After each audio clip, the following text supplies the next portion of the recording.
Greetings everyone, hope you are doing well. Myself Anubhav Gupta, welcome to Coding with Lone Wolf. Today we will be solving the first three questions from the latest weekly contest 255 of Lead Code. We would also be solving today's June Lead Coding Challenge question, which is matchsticks to square. Let's start with the contest solutions first. So the first question is redistribute characters to make all strings equal. So we are given an array of strings. In one operation, we need to pick two distinct indices where word zi is a non-empty string and move any character from this non-empty word zi to any position in word j. Also, and at the end, we need to return true if we can make every string in words equal using any number of operations and false otherwise. So here what we can see in the first example, ABC remains ABC, AABC and BC. So what we can do is we can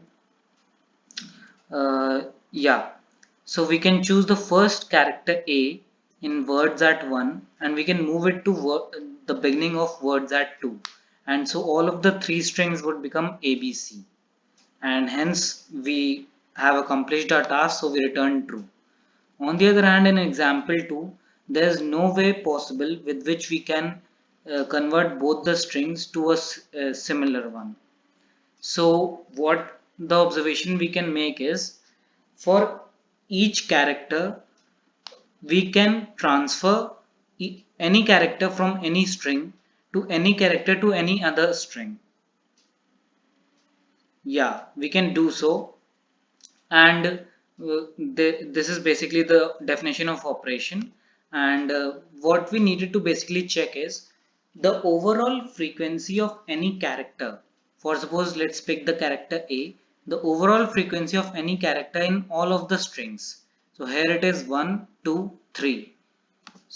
B's frequency is 1 2 3 and C's frequency is 1 2 3. So all of them should have the same frequency, and they should have the frequency equal to the size of the array, or rather we should say their frequency must be divisible by the size of the array. So this is the only thing that we needed to observe in this one. So what I have done is simply added the found the overall frequency of all the 26 characters, and for any character, if the overall frequency is not divisible by the size of the array, then I shall return false, because there would be no way possible to arrange that ith character to all the strings in equal proportions. And if that's not the case at any time, then yes, I can arrange all the strings to one same string, and then I will return true. So let's run this and see, it's coming true, and let's submit it. Yeah, accepted. Let's move on to the second question. So maximum number of removable characters. You are given two strings S and P, where P is a subsequence of S. You are also given a distinct zero indexed integer array removable containing a subset of indices of S.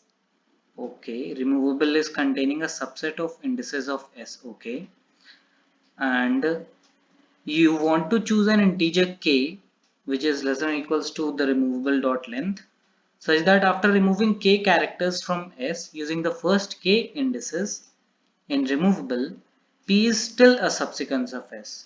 So we have to choose the largest k such that after removing the first k, uh, after removing the characters which are present at the first k positions in the removable array, P string remains a subsequence of S. More formally, you have to mark the character at this for each I from 0 to k, then remove all the marked characters and check if P is still a subsequence of S. And in the same, and doing so, we have to find the maximum value of k.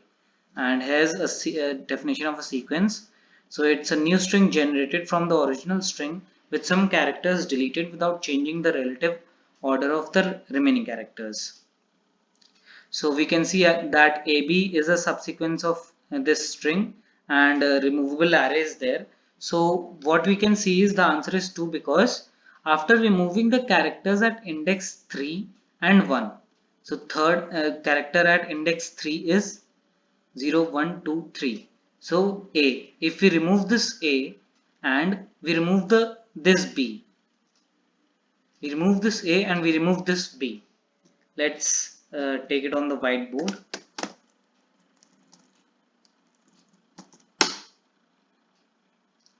So the string which we are giving is A, B, C, A, C, B. A, B, C, A, C, B. And the subsequence which we are required to make is A, B. Now, if we remove the characters at indices 3 and 1, so this is the third index and this is the first index. So if we remove those, our resulting string would be A, C, C, B. And right now as well, you can see that AB is still a subsequence of this string. Also, we can see why we couldn't choose K as 3, because if we have removed the character at the 0th index, that means we have also removed the A at the first index, then the string would only remain CCB. CCB, and we can clearly see that AB is not a subsequence of CCB. Hence, the largest value of K for which P remains the subsequence of S is the value of 2. Similarly, things can be seen in the other two examples. So in this one, what we are basically required is K can have the minimum value of 1, like we can remove a minimum, no, it can have a minimum value of 0, yeah. It can have a minimum value of 0 and a maximum value of all the characters like which we can remove from S, so that P remains still a subsequence of S. And what we basically need to find out is we are removing the first K characters from first K indices characters from S, and what we will basically do is we will make use of binary search between the two extremities of the values of K, and for each particular middle value we will check that if we remove let that middle value is M. So if we remove the first M indexed characters, M values from the removable, and if we mark all those indices in S, and for all the remaining indices, if P is still a subsequence of S, we will return that yes, this particular value of M can be a value of K, and we will move for the right side part of the binary search, because we have got one particular value of K, and now we do not need to check on the lesser values. We need to check on the greater values. And this is the thing also, if for some particular value of M we aren't able to find out that we found out that P does not remain a subsequence of S after deleting the characters at those indices, so we would be needed to find out find out the resulting value of maximum K in the left side, because it cannot be on the larger side, because it doesn't satisfy the condition for that particular mid value. You can basically see like we can have any particular mid value. So for mid value can be 0, 1, 2, 3, 0, 1, 2, 3, 4, 5. Now the mid value is 5 by 2, 2. This.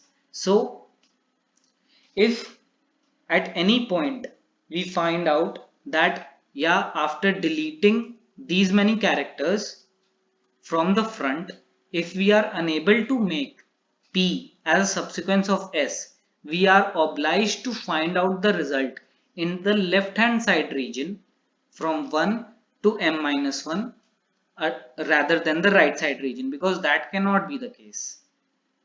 The simple scenario of binary search. Now, what I have basically done is taken the answer as 0, because there can be a chance that we cannot delete any particular character from which is having a value in the removable array, and we cannot remove that. So because if we remove that, we will not be able to make p as a subsequence of s. Now I have taken the two extremities as 1 and this removable array size. So yeah, because we can minimum make at least delete one particular character or all the characters in the which are having indices in the removable array. So the normal algorithm for binary search, taking the mid value and checking if after removing the first m index characters from S, are we able to make this P a subsequence of S? If yes, then I am updating my answers value with this m and searching on the right hand side of the this particular value, so as to get a more better answer. And if at any point I cannot make p as subsequence of s, we are obliged to check in the left hand side of the values, and at the end what I'll basically do, I'll finally return my answer. So let's see what check function does is, this is the value of m which we are passing, and these many characters we want to be deleted which are having the first u indices in the remainder array, string s, string p, and the remainder array as given in the question. Now what I have basically done is taken a particular marking array, like a marking array to mark all the indices which I have got to be deleted. So which have got to be deleted from S. So for because we are taking, because I have said that we have to, because in the question it's mentioned that we have to delete the first k indices in removable. We have to remove the characters from S using the first k indices in removable. So because we are currently looking for m, or rather I should say u, so for the first u characters in removable, I am marking those particular indices as 1 because I want to delete those. Now what I will do is, yeah, so j is basically a pointer to this string p, I is a pointer to the string s, and I am simply moving until one of them either ends or, yeah, I am doing that. And if particular ith character or ith index rather is marked, that means this particular index has been deleted and I cannot compare it with any particular index in my p string. And if that's not the case and j is smaller than the size of p, then I am comparing the characters at the ith index in s and jth index in p. And if that's the scenario, I'm basically moving my jth pointer forward so that we could match the remaining string. And at the end, what I'm returning is if j is greater than or equals to the p dot size, because this is the normal scenario of checking whether string p is a subsequence of string s or not. This would have been the normal scenario, and this line wouldn't have been there if we weren't had to mark certain indices as deleted. Now because we have to mark certain indices as deleted, that is why I'm using this marking array. And if j has passed all of the string, that means basically yes, after deleting the first u index characters from s, we are able to make p as a subsequence of s, and we would return true, else false. So this is the scenario, and let's run it for our case. This is a normal binary search algorithm.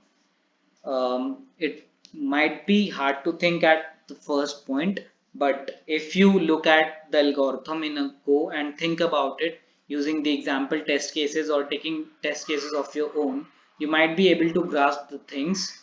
In the future I would be making a particular playlist on binary search, and that could be very helpful for you guys. Let's submit it. So yeah, it's accepted. Yeah, let's move on to the third question. Merge triplets to form a target triplet. This question no doubt was with the medium tag, but I rather found it very easy. So like it can be the different scenario for other people as well. So let's read the question. A triplet, it's given a definition of triplet. So what we have to basically do is choose two.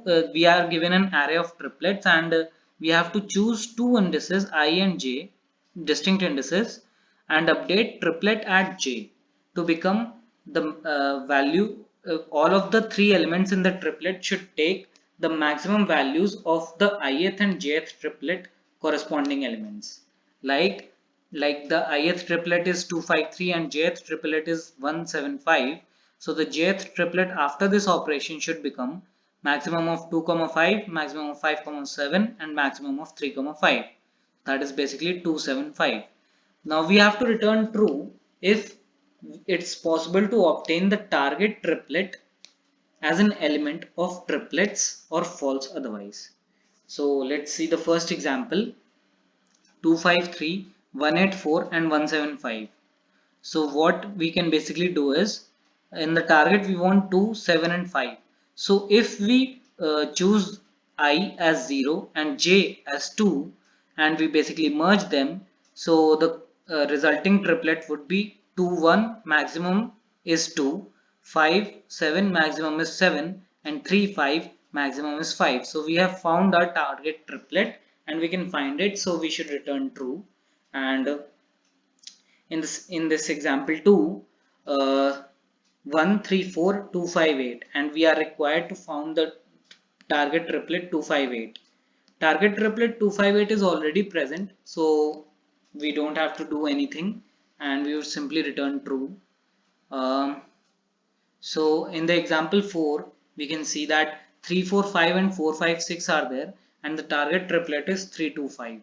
So what we can see is there is no particular merging other than 0 and 1th index triplets, and if we merge them, then 3 4 maximum would be 4, 4 5 maximum would be 5, and 5 6 maximum would be 6.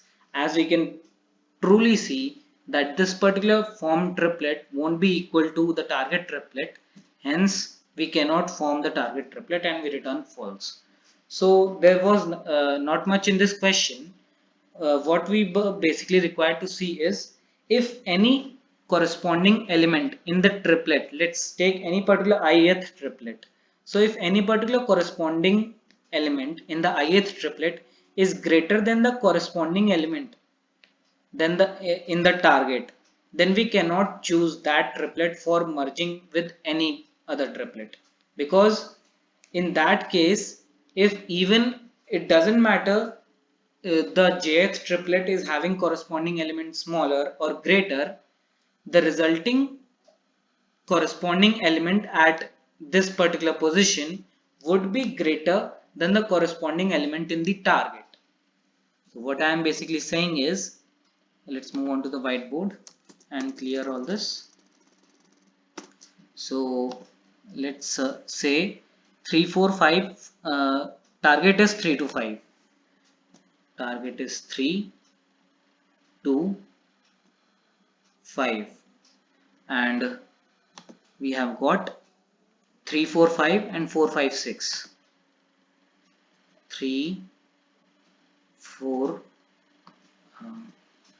4 5 and 4 5 4 5 6. Now what if we choose this particular triplet to be merged with any other triplet? Let's take any other triplet, for example 1 2, anyone like 4. Yeah, so if we take any particular triplet and with this so for suppose we are taking this particular triplet with the middle value as 5, and we see that if we try to merge it with any other triplet, this particular value will always remain greater than the target's middle value, irrespective of the jth triplet having the middle value as smaller or greater, because we are all because after merging the particular middle value would become the maximum of those two values. Hence we cannot choose any particular triplet which is having any particular corresponding element greater than the elements in the target. So the only triplets which remain are all the ones which are having all the three elements lesser than or equal to the corresponding elements in the target. So that is what I have basically done. If any of the three elements in the ith triplet is greater than the corresponding element in the target, then I'm continuing my iteration, and if the particular target triplet and the ith triplet is same, then I will return true, because yeah, I have found that. Otherwise what I'm doing is I have taken three maximum numbers. You can take an array of three elements, that doesn't matter. So what I'm doing is every time I'm comparing the first maximum number with the ith elements first ith triplet first element, second maximum number with the ith triplet second element, and the third maximum number with the ith triplet third element. And all of these three elements, as I have shown, would be less than or equal to the target's corresponding elements. Because if there had not been the case, I would have simply continued my process. I wouldn't have moved to this step. So this is the normal scenario, and this should be there because we want to make the target. So we cannot use any particular triplet which is having corresponding elements greater than the target's corresponding elements. And at the end what I am simply checking is if the value of mx1 is equal to the target's first element, value of second maximum number is equal to the target's second element, and the value of the third maximum element is equal to the target's third element, because that is what we need to make in the end. And if that's the case, then I'll simply return true, otherwise return false. So we have done it. And so yeah, this is accepted. So this was this week's weekly contest. I wasn't able to perform the fourth question. I would surely make a video upon that if you guys want me to do so. Comment down below. Also, I have been asking a question that since my last two videos, that please do share if you want my content in Hindi or English or any other feedbacks related to the channel that you people are not providing. It's a request from my side. Please do provide your feedback. It will motivate me and help me make more such videos, make better content for you all only. So please do comment your feedbacks. Now let's move on to today's June lead coding challenge question. Matchsticks to square. We are given an array matchsticks where matchstick at I is the length of the ith matchstick. You want to use all the matchsticks to make one square. You should not break any stick, but you can link them up, and each matchstick must be used exactly one time. We should return true if we can make the square and false otherwise. So in this particular first example, we can see that three matchsticks are of two length and two matchsticks are of one length each. So what we can do is we use the three matchsticks of two length to make the three sides, and join the two matchsticks of one length to make the fourth side, and we can make the square. In the second example, 3 3 3 3 4, if we had been only given 3 3 3 3, we would simply make a square, but because we have been given a fifth stick with a value of 4, we cannot break that stick to make squares, and yes, we cannot make the square through this array length of sticks. So what I have done is basically a backtracking question, and if first of all what I have done is I have taken the sum of all the stick lengths, and if that particular sum is not divisible by 4, then in any scenario I cannot make a square having 4 length sides equal. That cannot happen, and that can only be happening if the sum of lengths is divisible by 4. There might be a chance that it can make a square.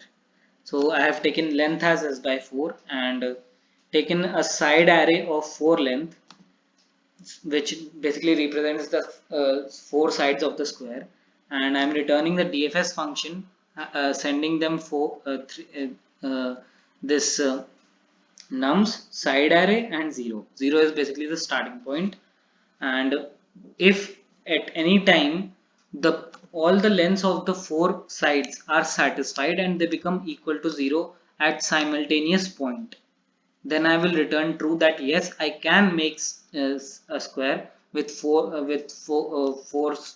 sticks, or 4 sticks, by using them in any particular configuration without breaking them. If that's not the scenario and we move out of the array bounds, then I will return false, that using this particular configuration I cannot make a square of 4 sticks of equal length. And if then I'm checking if the ith side is smaller than this nums value, that means sticks length, then I will continue. Otherwise what I am doing is, in the ith side, like you can see this particular side, let's take it, I will be placing the particular stick, uh, the particular 80th stick in this ith side, so that it fills up the ith side, and I can basically move on to putting further sticks in further sides and try to complete the square. And I will check for starting +1 because the starting stick has been used, stick at the 80th index, and if I can make a square using this, then I will return true. And at the end, if because I cannot make that particular thing, then I'll remove the 80th stick from this sided ith side, and if in any scenario I cannot make the square, I will simply return false. So it's a backtracking question. It would take some time to understand. Give it a go, and if you don't understand, comment down below. I will make a video separately upon this one.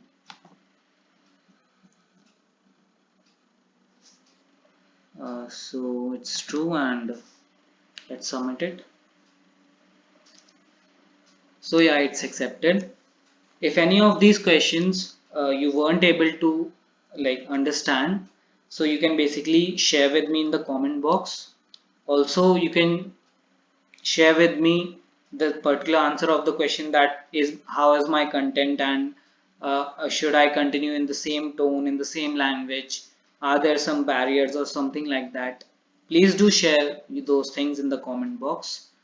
I will be looking forward to further videos, and I will also be making the CSES solutions. Till then, thank you so much. Keep coding. Bye.